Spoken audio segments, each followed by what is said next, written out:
जयपुर 21 फरवरी भाजपा प्रदेश मदन राठौड़ का निर्विरोध चुना जाना तय हो गया है। नामांकन प्रक्रिया में उनके अलावा किसी अन्य नेता ने फॉर्म नहीं भरा, जिससे उनकी ताजपोशी पक्की हो गई है। हालांकि आधिकारिक घोषणा शनिवार सुबह 11 बजे की जाएगी। मदन राठौड़ के समर्थन में मुख्यमंत्री भजनलाल शर्मा, पूर्व मुख्यमंत्री वसुंधरा राजे, पूर्व प्रदेशाध्यक्ष अरुण चतुर्वेदी और शहर जिला अध्यक्ष अमित गोयल सहित 5 नेताओं ने प्रस्ताव रखा। गुजरात के पूर्व मुख्यमंत्री और चुनाव प्रभारी विजय रूपाणी ने बताया 5 नामांकन सीट मिली, लेकिन सभी में एकमात्र मदन राठौड़ है। चुनाव प्रक्रिया की निगरानी के लिए प्रदेश प्रभारी राधा मोहन दास अग्रवाल केंद्रीय पर्यवेक्षक, प्रदेशाध्यक्ष के साथ 25 राष्ट्रीय अध्यक्ष के चुनाव में भाग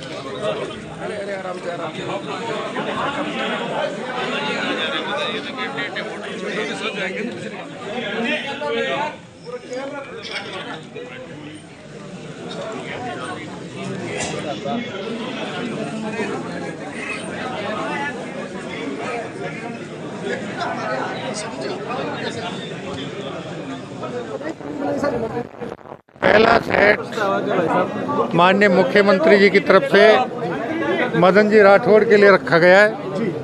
दूसरा सेट माननीय वसुंधरा जी द्वारा माननीय मदन जी राठौड़ के लिए रखा गया है। तीसरा सेट पूर्व प्रदेश अध्यक्षों की तरफ से माननीय अरुण चतुर्वेदी जी ने मदन जी राठौड़ के पक्ष में रखा है। चौथा सेट जिला अध्यक्षों की तरफ से माननीय मदन जी राठौड़ के पक्ष में रखा गया है। और 5वां सेट राष्ट्रीय परिषद के सदस्यों के द्वारा माननीय मदन जी 4:30 बजे तक का समय है। जिसको सिको नामांकन करना वो सादर आमंत्रित है। लेकिन अभी तक अगर कोई 4:30 बजे तक का समय है नामांकन प्रस्तुत करने का। अगर कोई नामांकन आज ही डिक्लेयर कर देंगे, कल होगा? अभी जांच के बाद अगर कोई नहीं आया तो हो जाएगा। आज ही हो जाएगा। Thank you.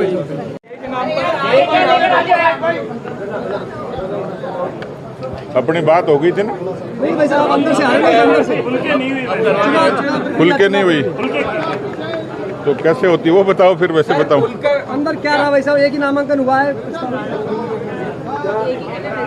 अंदर बहुत ही बढ़िया रहा, बहुत ही खुशनुमा माहौल था। और ये चरित्र सिर्फ भारतीय जनता पार्टी में ही परिलक्षित हो सकता है। भारतीय जनता पार्टी ने जनसंघ से लेकर भारतीय जनता पार्टी के उत्थान तक आंतरिक लोकतंत्र की परिपाटी को जीवंत भी रखा और सतत भी रखा है। और उसी का नतीजा है कि बूथ से लेके, मंडल से लेके, जिला से लेकर हमारे यहाँ सिलेक्शन नहीं होता, इलेक्शन होता है। इलेक्शन का मतलब भोंपू और बूथ कैप्चरिंग नहीं होती। इलेक्शन का मतलब ये होता है कि उन्हीं के बीच में सर्वसम्मति से कोई योग्य व्यक्ति पार्टी का नेतृत्व करे।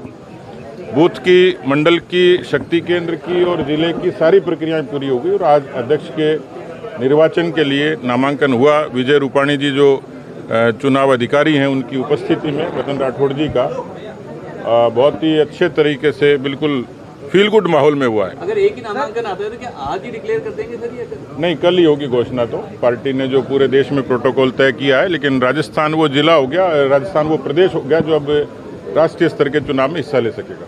मदन जी राठौड़ को भारतीय जनता पार्टी का सर्वसम्मत प्रदेश अध्यक्ष चयनित किए जाने के लिए सबने हस्ताक्षर किए हैं।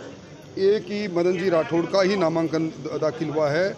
अब समय नाम वापस लेने का 6:30 बजे समाप्त हो जाएगा। कल उनकी घोषणा विधि। सर, क्या ये माना जाएंगे मदन राठौड़ ही होंगे बीजेपी के नए? निश्चित तौर पर मदन राठौड़ ही होंगे। आप सदन के सितारे रहे। आज सदन में एक तस्वीर देखने को मिली जो विपक्ष ने आसन पर हमले का प्रयास किया। दुर्भाग्यपूर्ण है। प्रतिपक्ष सदन को चलाना नहीं चाहता, मुद्दा वहीन प्रतिपक्ष है। राजस्थान विधानसभा की गरिमा उच्च स्तर की रही है। यहाँ भैरव सिंह जी शेखावत जैसे नेता इसी सदन से निकलकर राष्ट्र की राजनीति पर गए। सदन में सर्वोपरि आसन है, आसन के साथ अशोभनीय आचरण करना यह एक तरह से संसदीय लोकतंत्र का अपमान है। इसकी जितनी निंदा की जाए उतनी कम है। Thank you.